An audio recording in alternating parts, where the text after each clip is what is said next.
Aujourd'hui, je vais vous montrer une comédie dramatique de 2019 intitulée Jojo Rabbit. La ville fictive de Falkenheim, où l'Allemagne nazie commence à s'effondrer, est la maison de Jojo, un garçon de 10 ans qui garde Adolf Hitler comme ami imaginaire mais ne peut pas attacher ses propres chaussures. C'est un véritable nationaliste et fanatique, endoctriné par les idéaux nazis et désireux d'aider son pays pendant la guerre, et c'est pourquoi il rejoint Jungvolk, la section junior des jeunesses hitlériennes, avec son ami Yorkie. Il passe tout le week-end dans un camp dirigé par le capitaine Klanzendorf, son commandant en second Freddy Finkel et Fräulein Ram, responsable de la Ligue des filles allemandes. Ils reçoivent des uniformes de taille enfant et un poignard spécial avant de se lancer dans diverses activités telles que le lancement de grenades, le creusement de tranchées, la lecture de cartes et la défense contre les gaz, entre autres. Ou du moins, les garçons le sont. Les filles apprennent à panser les blessures, à faire les lits et à tomber enceinte. Jojo réussit bien dans des activités telles que décrire le peuple juif et brûler des livres, mais lorsqu'il s'agit de combats au corps à corps, il prend peur et s'enfuit, attirant l'attention des garçons plus âgés. Quand vient le temps pour le garçon d'apprendre à tuer, ses adolescents voient à quel point Jojo est hésitant et lui mettent un lapin dans les bras, lui demandant de manifester. Jojo jure qu'il n'a pas peur, mais il n'arrive toujours pas à le faire, alors il essaie de laisser partir le lapin. Cependant, l'adolescent l'attrape avant qu'il ne puisse s'enfuir et le tue lui-même, se moquant ensuite de Jojo pour son échec. Comme il a peur comme un petit lapin, il commence à l'appeler Jojo Rabbit, ce qui l'énerve et le fait courir vers les bois. Alors qu'il est assis sur une racine d'arbre en train de pleurer, Hitler imaginaire apparaît et lui dit que les lapins sont en fait plutôt courageux, ils sortent dans la nature tous les jours pour récupérer leurs carottes, et ils doivent être sournois pour ne pas se faire prendre. Encouragé à devenir un puissant lapin, Jojo retourne au camp, où Klanzendorf apprend aux enfants à lancer des grenades sous sa supervision. Jojo passe à côté de lui, vole la grenade qu'il a à la main et continue de courir dans les bois, où il lance la grenade si fort qu'elle rebondit sur un arbre et atterrit sur ses pieds, explosant sur son visage.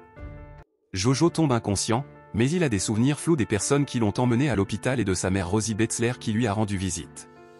Il se réveille quelques jours plus tard dans sa chambre et la première chose qu'il remarque en sortant du lit est la claudication de sa jambe, la seconde étant les cicatrices sur son visage qu'il trouve en regardant le miroir.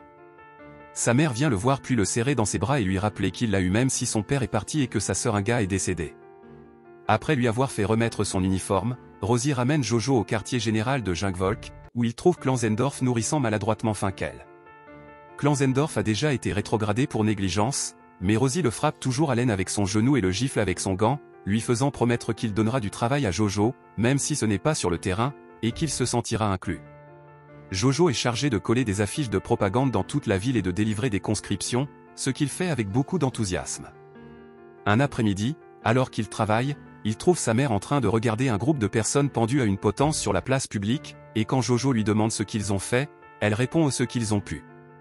Lorsqu'il rentre à la maison plus tard, sa mère n'est pas là et il commence à devenir nerveux lorsqu'il entend des bruits venant de la chambre de sa sœur. Il entre dans la chambre pour enquêter et trouve une marque étrange sur le sol qui remonte le long du mur, alors il y insère son couteau et parvient à ouvrir une fausse section du mur. Il y a un espace derrière lui suffisant pour qu'une personne puisse ramper et divers objets répartis autour. À la fin, il est choqué de trouver une jeune fille, Elsa Kor, qui le suit hors de la pièce alors qu'il crie et court dans la maison de peur. Elle l'attrape alors qu'il s'apprête à atteindre la porte d'entrée et le pousse contre le mur, lui montrant qu'elle a son poignard et admettant qu'elle est juive, mais elle est là parce que Rosie l'avait invitée à se cacher chez elle. Si Jojo parle d'elle à quelqu'un, Elsa promet qu'elle dira que lui et Rosie l'ont aidé, ce qui les tuerait également.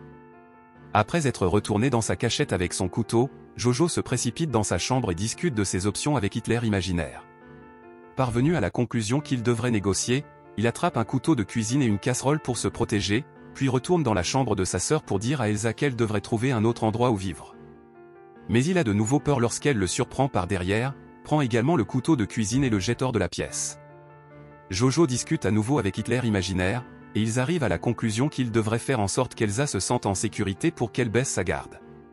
Quand Rosie revient le soir, Jojo lui dit qu'il a entendu des bruits à l'étage, mais elle lui dit que ça devait être des rats. Après que Rosie ait couché Jojo, elle va voir Elsa pour lui dire d'être plus prudente, car si quelque chose devait arriver, elle ne pourrait pas la choisir plutôt que son propre fils. Elle rappelle également à Elsa que tant qu'il y a au moins une personne en vie, elle est perdante. Le lendemain, Jojo va à la piscine, ce qui devrait l'aider avec sa jambe. Il remarque que Klanzendorf et Finkel sont là aussi, assis étroitement l'un contre l'autre et montrant leur peur envers Rosie. Après le départ de sa mère, Jojo s'approche d'eux et demande à Klanzendorf ce qu'il devrait faire s'il trouvait une personne juive. La réponse est d'appeler la Gestapo, qui les tuera et quiconque les a aidés.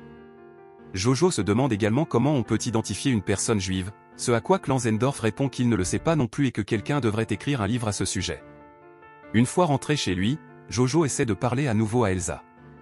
Après avoir souligné qu'ils sont dans une impasse parce qu'aucun d'eux ne peut dénoncer l'autre s'ils ne veulent pas d'ennui, il lui dit qu'il l'autorisera à rester en échange d'informations sur le peuple juif afin qu'il puisse écrire un exposé. Elsa accepte et explique que ce sont des gens comme lui, mais comme il ne la croira pas, elle dit que ce sont des démons amoureux de l'argent et allergiques à la nourriture. Jojo comprend rapidement son plan pour qu'il lui apporte de la nourriture, et quand il commence à expliquer que la race aryenne est supérieure et que le peuple juif est faible, Elsa l'attrape, lui couvre la bouche et le secoue en lui expliquant qu'il n'y a rien de faible sur le peuple juif avant de retourner dans sa cachette. Quand Rosie revient le soir, elle brûle quelque chose dans la cheminée avant de verser du vin et de jouer de la musique. Elle est très heureuse car les Alliés ont pris l'Italie et la France sera la suivante. Jojo commence à se disputer avec elle parce qu'elle est contre son pays, alors Rosie coupe court à la conversation et lui dit de manger. Cependant, elle ne mange pas, affirmant qu'elle n'a pas faim, et Jojo soupçonne rapidement qu'elle garde la nourriture pour Elsa, alors il décide de garder les restes pour lui-même. Il pense que si son père était là, il comprendrait, et comme il veut tellement le voir, Rosie enfile la veste de son mari et se peint une barbe sur le visage avec de la cendre pour gronder Jojo d'avoir parlé ainsi à sa mère. Utilisant la voix de son mari, elle lui demande aussi de prendre soin d'elle car elle fait du mieux qu'elle peut, puis elle monte la musique et fait danser Jojo avec elle. Le lendemain, Jojo donne à Elsa un crayon et du papier pour qu'elle dessine l'endroit où vivent les Juifs et où les femmes juives pondent leurs œufs. Elsa commence à dessiner, mais elle refuse de répondre aux questions sur sa famille. Cependant, elle parle à Jojo de son fiancé Nathan, qui combat avec la résistance. La photo qu'elle donne à Jojo est un dessin de sa propre tête, car c'est là que vivent les Juifs. Jojo a une idée de plan, il écrit une lettre en prétendant être Nathan en train de rompre avec Elsa et la lui lit, qui ne le croit évidemment pas mais ça lui fait quand même mal d'entendre des choses aussi horribles sur elle avec le nom de son fiancé attaché à cela. Elle se précipite dans sa cachette, et la voir si bouleversée fait regretter à Jojo tout cela, alors il écrit une nouvelle lettre alors que Nathan dit que la dernière n'était pas vraie et qu'il l'aime toujours. Elsa le remercie et lui demande de lui apporter d'autres lettres à l'avenir. Il joue à un jeu pour savoir qui peut nommer les personnes les plus célèbres et les plus importantes à leur côté, et Elsa gagne lorsqu'elle évoque Jésus. Quelque temps plus tard, Jojo et Rosie se promènent au bord de la rivière, et Rosie lui raconte à quel point ce quartier était différent, il y avait tout le temps des gens là-bas, dansant et profitant de la romance, ce que Jojo méprise. Rosie pense également que les enfants ne devraient pas discuter de politique, qu'ils devraient jouer et grimper aux arbres, et que tout le monde devrait danser en signe de liberté. Jojo méprise également cela et part sur son vélo, Rosie le suivant de près. Lorsqu'ils atteignent la route, ils voient un camion de soldats rentrer chez eux, l'air sombre et vaincu. Jojo rentre également chez lui de mauvaise humeur, alors Elsa essaie de le distraire en lui racontant des histoires fantastiques ridicules sur son peuple. Il commence à s'habituer à elle et à apprécier sa compagnie, ce pourquoi Hitler imaginaire le grondera plus tard, lui disant que son cerveau allemand ne devrait pas être dirigé. Après s'être endormi, Rosie passe du temps avec Elsa, lui disant qu'elle est heureuse de la voir et de la voir devenir une femme puisqu'elle ne pouvait pas le faire avec sa fille. Le lendemain, Jojo se rend au siège de Jungvolk, où il trouve Klanzendorf et Finkel en train de se parler le nez presque en contact, une tension évidente entre eux. Jojo leur dit qu'il écrit un article sur le peuple juif, mais ils se moquent de lui, ne croyant pas que ce soit réel. Klanzendorf décide de partager avec lui quelques créations qu'il a réalisées pour ses uniformes et ceux de Finkel, qui sont très flamboyants. Puis il confie à Jojo une nouvelle tâche, il doit collecter de la ferraille pour l'effort de guerre. En se promenant dans les rues habillé en robot, Jojo voit sa mère distribuer des petits dépliants anti-nazis, et il rencontre également Yorkie, qui a été accepté comme soldat. Lorsque Jojo lui dit qu'il a capturé un juif, Yorkie répond qu'il en a vu un dans la forêt et qu'il ne comprend pas de quoi il s'agit, ce qui donne à Jojo beaucoup de matière à réfléchir. Il rend visite à Elsa dès son retour chez lui et lui offre des crayons de couleur qu'il a trouvés, mais il lui rappelle également qu'il est illégal pour un nazi et un juif d'être amis. Elsa souligne qu'il n'est pas vraiment un nazi parce qu'il ne lui a pas fait de mal, c'est juste un enfant solitaire qui essaie de trouver une place pour s'intégrer. Ils acceptent de ne pas être d'accord. Après qu'Elsa réalise à quel point elle est devenue sale, Jojo lui permet de quitter la pièce et de prendre un bain, elle emprunte même certains vêtements de sa sœur. Ils sont sur le point de dîner ensemble quand quelqu'un frappe à la porte, et après avoir couru vers sa cachette, Jojo ouvre la porte pour trouver un groupe d'officiers de la Gestapo dirigé par Hermann Dirtz, et juste après eux, Klanzendorf et Finkel arrivent. Aussi, disant qu'il devait apporter un dépliant à Jojo, ce qui ressemble à une excuse. La Gestapo commence immédiatement à fouiller la maison à la recherche de toute activité suspecte tandis que Dirtz demande à Jojo pourquoi sa mère est absente toute la journée et pourquoi son uniforme n'aime pas son couteau. Elsa apparaît alors, portant les vêtements d'un gars et se faisant passer pour elle. Elle leur dit que c'est elle qui a saisi le couteau parce que son frère la dérangeait, alors la Gestapo va ensuite fouiller sa chambre. Dirk se méfie toujours d'elle, alors il lui demande ses papiers, Elsa sort la carte d'identité d'un gars dans ses tiroirs et l'attend à Klanzendorf, qui lui demande son anniversaire. Elsa devine correctement et Klanzendorf la laisse partir, mais Dirk l'interrompt lorsqu'il voit le livre d'exposé de Jojo. La Gestapo commence à le parcourir, se moquant de tous les dessins démoniaques du peuple juif, et même si Klanzendorf n'a pas l'air très amusé, Elsa se sent plutôt bouleversée et trahie lorsqu'elle arrive à une section où Jojo a décrit toutes les manières dont Nathan devrait mourir. Heureuse de n'avoir rien trouvé d'anormal, la Gestapo s'en va, et Klanzendorf s'en va également après avoir rendu à Elsa la pièce d'identité et à Jojo son couteau. Elsa découvre que la date sur les papiers est différente de ce qu'elle a dit, ce qui signifie que Klanzendorf les a toujours aidés. Jojo souligne que personne ne sait vraiment qu'un gars est morte, donc Elsa pourrait prétendre être elle et vivre avec eux normalement, mais elle se sent toujours blessée par le contenu du livre, alors elle dit à Jojo qu'ils ne peuvent pas être amis. Hitler imaginaire crie après Jojo pour avoir essayé de se lier d'amitié avec Elsa et penser qu'elle est une bonne personne et lui dit de clarifier ses priorités. Alors qu'il est en train d'aller chercher à manger, Jojo trouve Rosie pendue à une potence sur la place publique.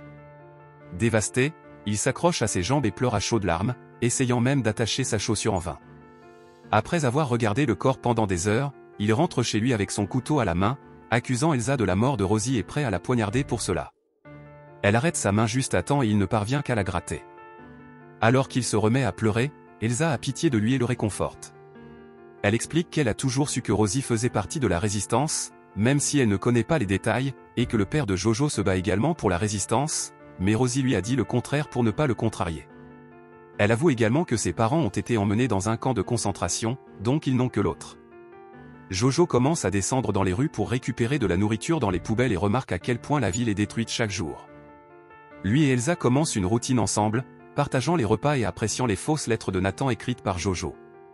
Un après-midi, la ville entre dans un état de chaos lorsque les Alliés lancent une offensive, profitant du suicide d'Hitler. Jojo rencontre Yorkie, qui transporte des armes parce que l'armée a tellement besoin de soldats qu'elle envoie les enfants dehors.